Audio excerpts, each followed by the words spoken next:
अस्सलाम वालेकुम, आप देख रहे हैं जियो न्यूज पर, लेकिन मैं हूं सना बुच्चा। खबरें तो बहुत हैं, इश्यूज भी अनगिनत हैं, लेकिन हर इशू के पीछे कोई ना कोई सदेबाब है और कोई ना कोई रीजन है। लेकिन एक ऐसा इशू है जिस पर अब तक मीडिया की नजर नहीं पड़ी, ना ही उसे इतना उजागर करके सामने लाया गया है, और वो इशू है बलोचिस्तान का। बलोचिस्तान का एक इशू ऐसा है जो कि एक बहुत ही लंबी महरूमियों की दास्तान बयान करता है। इस दास्तान और इसके पीछे क्या अनासर हैं कि इतनी महरूमियां इस बलोचिस्तान, इस सूबे का मुकद्दर बनती आई हैं, इस पर हम आज बात करने की कोशिश करेंगे। सबसे पहले शुरू करें तो हम देखते हैं कि इस कायनात का जो सबसे खूबसूरत लफ्ज है वो शायद माँ है, और वतन भी तो माँ ही की तरह होता है। तपती धूप में घनी छांव की तरह, मुश्किल घड़ी में गमगुसार की मानंद, और गमगीन लम्हात में आगोश में छुपाने को तैयार। लेकिन जिस धरती पर माओं के बेटे महफूज ना हों, जहां बहनें अपने भाइयों का और सुहागनें शौहरों का गम आंखों में बसाए बूढ़ी हो जाएं, वहां अगर जवां सीनों में नफरत के अलाव भड़कने लगें या लोग असलहा उठा लें तो कसूर किसका है? तुझको कितनों का लहू चाहिए ए अर्ज़े वतन, जो तेरे आरिज़े बेरंग को गुलनार करें। कितनी आहों से करेजा तेरा ठंडा होगा, कितने आंसू तेरे सहराओं को गुलजार करें। हम बात कर रहे हैं पाकिस्तान के सबसे बड़े सूबे बलोचिस्तान की, जहां बदअमनी, खूंरेजी और अलहदगी पसंदी की आग भड़कता हुआ अलाव बन रही है। लेकिन अरबाब इख्तियार और सियासी कुव्वतें रेत में सर छुपाए सब अच्छा होने का राग अलाप रहे हैं। खान ऑफ कलात मीर अहमद यार खान ने 1947 में कायदे आजम मोहम्मद अली जिन्ना की दरख्वास्त पर पाकिस्तान में शमूलियत का फैसला किया था। लेकिन तय ये हुआ था कि दिफा, करेंसी, खारजा उमूर और खजाना के शोबे वफाक के पास ही रहेंगे, जबकि दीगर तमाम मामलात पर सूबे का कंट्रोल होगा। लेकिन कायदे आजम की वफात के बाद और 1 यूनिट के कयाम से जो बिगाड़ शुरू हुआ, उसे आज तक रोका नहीं जा सका। बलोचिस्तान के मरी कबाइल ने 1958 में अलहदगी की तहरीक शुरू की, लेकिन फौजी ऑपरेशन के जरिए जल्द ही इस पर काबू पा लिया गया। इसके बाद 1970 में जुल्फिकार अली भुट्टो ने बलोचिस्तान की असेंबली को तहलील कर दिया और बलोचिस्तान के मरी कबाइल के खिलाफ दूसरी फौज कशी की गई। इस वक्त मीर हजार मरी और बलोच पीपल्स लिबरेशन फ्रंट ने बगावत की कोशिश की, लेकिन फौजी कार्रवाई के बाद सैकड़ों बलोच अफगानिस्तान की जानिब फरार हो गए। 1953 में बलोचिस्तान के इलाके सुई में कुदरती गैस के वसी ज़खायर दरियाफ्त हुए, लेकिन खुशहाली का सबब बनने वाली ये मादनी दौलत बलोचिस्तान के एहसास से महरूमी को मजीद बढ़ा गई। सिंध से निकलने वाली गैस पर सूबे को मिलने वाली रॉयल्टी $2.4 पर मिलियन टन BTU है, जो तकरीबन 300 रुपए बनती है। पंजाब को मिलने वाली रॉयल्टी तकरीबन 80 रुपए है, जबकि बलोचिस्तान को ये रॉयल्टी सिर्फ 36 रुपए 65 पैसे फी मिलियन BTU के हिसाब से दी जाती है। बलोचिस्तान में बसने वाले कबाइल में मरी और बुगटी नुमायां हैसियत के हामिल हैं। कहा जाता है कि मरी कबाइल के बाज रहनुमाओं में शुरू ही से अलहदगी पसंदी के जरासीम मौजूद थे, लेकिन बुगटी कबाइल पाकिस्तान में रहते हुए हुकूक की बात करते थे। बुगटी कबाइल के सरबराह नवाब अकबर खान बुगटी बलोचिस्तान के वजीर आला और गवर्नर भी रहे, लेकिन 26 अगस्त 2006 को जनरल परवेज मुशर्रफ के दौर में बलोचों के इस बुजुर्ग रहनुमा को फौजी ऑपरेशन में हलाक कर दिया गया। इस वाकये के बाद से आज तक बलोचिस्तान में अमन कायम नहीं हो सका। बम हमले, बारूदी सुरंगों के धमाके, बेनाम लाशें और आए दिन होने वाले अगवा के वाकयात ने सूबे को आतिशफशा बना रखा है। लेकिन अफसोस की बात यह है कि न सिर्फ सियासी जमातें मुजरिमाना गफलत से काम ले रही हैं, बल्कि हर इशू को उठाने वाला मीडिया भी इस कौमी मसले पर जबान पर ताले डाले बैठा है। रिपोर्ट्स के मुताबिक पिछले 8 माह के दौरान बलोचिस्तान के मुख्तलिफ इलाकों से गोलियों से छलनी 121 तशद्दुद-ज़दा लाशें मिल चुकी हैं, जबकि 1300 से ज्यादा अफराद अभी तक लापता हैं। बलोचिस्तान का एक और बड़ा मसला FC और इंटेलिजेंस एजेंसीज की कार्रवाइयां बताई जाती हैं, जिस पर बलोच अवाम, अदलिया और सूबाई हुकूमत की जानिब से भी आवाज उठाई जाती रही है। मिसिंग पर्सन्स केस में सुप्रीम कोर्ट ने हुक्म दिया कि इंटेलिजेंस एजेंसीज हुकूमत और अदलिया को जवाबदेह हैं। मीडिया रिपोर्ट्स के मुताबिक बलोचिस्तान में बदअमनी की पुश्त पनाही अलहदगी पसंद रहनुमा ब्राहमदाग बुगटी और हरबयार मरी कर रहे हैं। ये दोनों रहनुमा इस वक्त जिला वतनी की जिंदगी भी गुजार रहे हैं। ब्राहमदाग बुगटी कुछ अरसा पहले तक अफगानिस्तान में मौजूद थे, लेकिन अब वो स्विट्जरलैंड में कयाम पजीर हैं, जबकि हरबयार मरी बरतानिया में जिला वतनी की जिंदगी गुजार रहे हैं। बातचीत से तो कहते हैं ना, हर चीज हल हो सकती है, मुज़ाकरात हो सकते हैं, नेगोशिएशन, आपने खुद लफ्ज इस्तेमाल किया, तो हु वुड यू नेगोशिएट? मैं कॉन्स्टेंटली कहता हूँ कि मैं नेगोशिएट करने को तैयार हूँ। मैं ये कहता हूँ जो रूल कर रहा है उस मुल्क को सीरियसली, जो वहाँ तबाही भी मचा रहा है और रूल भी कर रहा है और सब कुछ उसके कंट्रोल में, वही हो गया, वो उसका गेस करना पड़ेगा। पिछले साल जनवरी में ये इंटरव्यू मैंने ही लिया था अपने प्रोग्राम क्राइसिस सेल के लिए लंदन में हरबियार मरी के साथ, और उन्होंने उस वक्त भी कहा था कि नेगोशिएशंस हो सकती हैं और उन्हीं से हो सकती हैं जो सबसे ज्यादा ताकतवर हैं। और अगर हम बात करें तो सियासतदानों की उन्होंने बात नहीं की थी, बल्कि पाकिस्तान की सबसे बड़ी कुव्वत से मुज़ाकरात करने के लिए एक तरफ से इशारा जरूर मिला था। लेकिन धुआं वहीं होता है जहां आग हुआ करती है। अगर बलोचिस्तान में एक जानिब से कुछ हो रहा है तो यकीनन दूसरी जानिब से भी कुछ मसाइल जरूर होंगे, लेकिन क्या हमने उन मसाइल को सियासी और जमहूरी अंदाज में हल करने की कोशिश की है? क्या आज तक कौमी रहनुमाओं ने बलोचिस्तान इशू को कौमी मामला समझा है? यही जानने के लिए आज हम बात करेंगे अपने प्रोग्राम में, लेकिन पहले लेंगे एक ब्रेक और ब्रेक के बाद वापस जब आएंगे तो बात करेंगे बलोचिस्तान की महरूमियों की दास्तान की। ये इशू कहां से शुरू होता है और कहां आकर खत्म होगा, इस पर बात करेंगे आज के प्रोग्राम में, इसलिए हमारे साथ रहिए। एंड वेलकम बैक टू लेकिन। हमने आपको शुरू में बात की बलोचिस्तान की और अगेन कि मीडिया खामोश है और सिचुएशन बद से बदतर होती जा रही है, लेकिन एक्चुअल में जो मसला है बलोचिस्तान को वो शुरू कहां से होता है और इसको हल तक अगर पहुंचाना है तो क्या किया जाए, इसी पर हम बात करेंगे। आज हमें ज्वाइन किया है हरबियार मरी साहब ने all the way from London. बहुत बहुत शुक्रिया हरबियार साहब, बलोच नेशनलिस्ट लीडर हैं। और दूसरी तरफ हमारे साथ हैं हासिल बिजेंजो साहब। बहुत शुक्रिया हासिल बिजेंजो साहब, आपने ज्वाइन किया, बलोचिस्तान में आपका बहुत बड़ा स्टेक है। और लगारी साहब में ज्वाइन करें नजीर लगारी साहब, एडिटर अवाम। बहुत बहुत शुक्रिया आप तीनों का। सबसे पहले आपसे शुरू करते हैं हरबियार साहब। मेरी आपसे गालिबन जनवरी 2010 में बात हुई थी, हम रूबरू बैठ के हमने बात की थी बलोचिस्तान के मसले पर। उस वक्त जो आपके लहजे में एक गुस्सा था, एक शिद्दत थी, आप समझते हैं उसमें एक साल बाद कमी आई है या बढ़ गया है ये गुस्सा?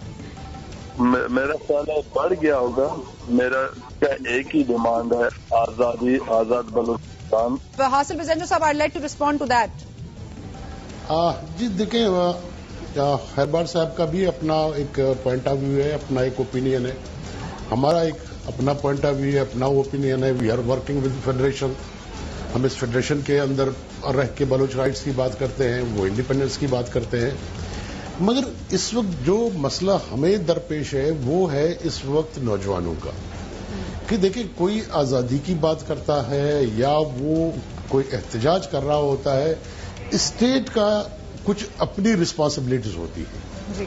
अगर स्टेट भी वही रवैया इख्तियार करे जो आम शहरी करते हैं, अगर लोग एक दूसरे को मार रहे हैं और स्टेट भी शरीक होकर इसी तरह लोगों को मारना शुरू कर दे, तो उसके बाद तो उसकी रिस्पॉन्सिबिलिटी स्टेट की खत्म हो जाती है। फिर स्टेट में और क्रिमिनल्स में फर्क नहीं पड़ता।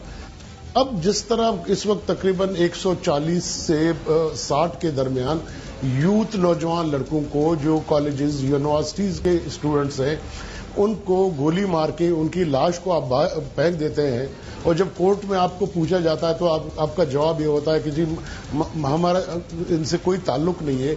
और यहां तक कि खुद बलूचिस्तान गवर्नमेंट की जो नुमाइंदा है उसको जब सुप्रीम कोर्ट में तलब किया गया, जब सुप्रीम कोर्ट ने उससे पूछा तो उसने सुप्रीम कोर्ट में जो हुकूमत का नुमाइंदा था, एडवोकेट जनरल होता है मेरे ख्याल में, उसने ये कहा कि जी बलूचिस्तान में जो कुछ हो रहा है वो हमारे कंट्रोल में नहीं है, वो एफसी और वहां का जो कोर कमांडर है वो उनके कंट्रोल में है और हमारा इससे कोई ताल्लुक नहीं है। और इसी बात पे बाद में उस एडवोकेट जनरल को जो है गरीब को निकाल भी दिया गया। अब अगर आपकी इंटेलिजेंस ऑर्गेनाइजेशन ये करना शुरू कर दे कि वो लोगों को मार के उनकी लाशें फेंक दें, किसी कुत्ते ने काटा है, किसी का आंख किसी कौवे ने निकाला है, तो उसके बाद जाहिर है इन नफरतों में तो जो इजाफा होगा कमी तो नहीं होगी।